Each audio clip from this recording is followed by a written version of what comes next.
He was a doctor, a warrior, a killer, a symbol. To some, Che Guevara was the voice of the oppressed, a fearless revolutionary who gave up everything to fight for justice.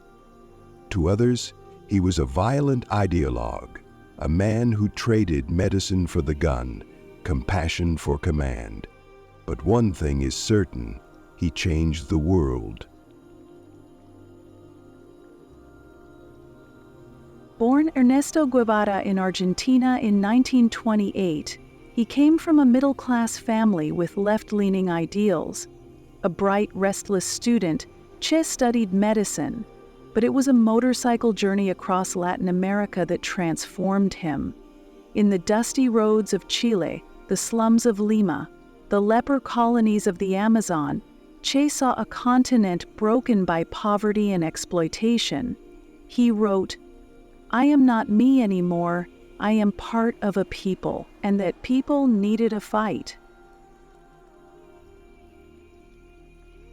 In Mexico City, he met a man who would shape his destiny, Fidel Castro. Castro was planning to overthrow the US-backed dictator Fulgencio Batista in Cuba. Che joined him, not just as a doctor, but as a soldier. In 1956, they landed in Cuba with 82 fighters.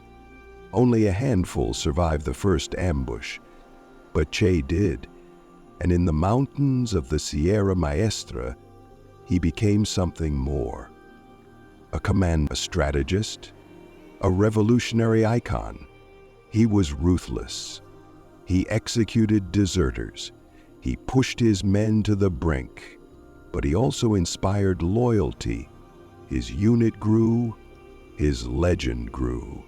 And in January 1959, the Cuban Revolution succeeded. Batista fled, Castro took power, and Che, he walked into Havana not as a visitor, but as a... In the new Cuba, Che became a minister, an ambassador, and an architect of the revolution's socialist vision. He oversaw land reform, spearheaded literacy campaigns, delivered fiery speeches at the United Nations. But he also ran prisons, signed off on executions, and clashed with Soviet leadership. To Che, there was no compromise, no half measures. You were either with the revolution or against it. And soon Cuba wasn't enough. He wanted to ignite revolution worldwide. He vanished from public life, resurfacing in Congo, trying to lead a rebellion that failed spectacularly. Then, Bolivia, his final battlefield. In 1966, under a false identity, Che entered Bolivia to start another revolution. But this time he was alone. The peasants didn't rise, the support never came. His fighters were hunted, trapped, starving. On October 8, 1967, Che was captured by the Bolivian army, assisted by the CIA. They interrogated him, he refused to speak. The next day, he was executed in a small schoolhouse. His last words? "Shoot, coward. You're only going to kill a man." But they didn't kill a man. They created a myth.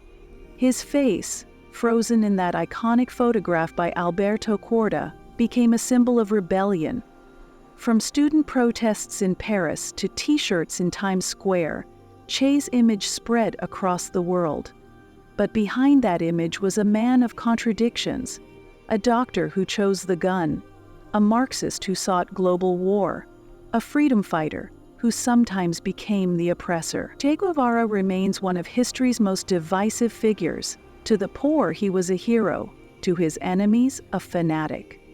But love him or hate him, he burned with a belief that still echoes.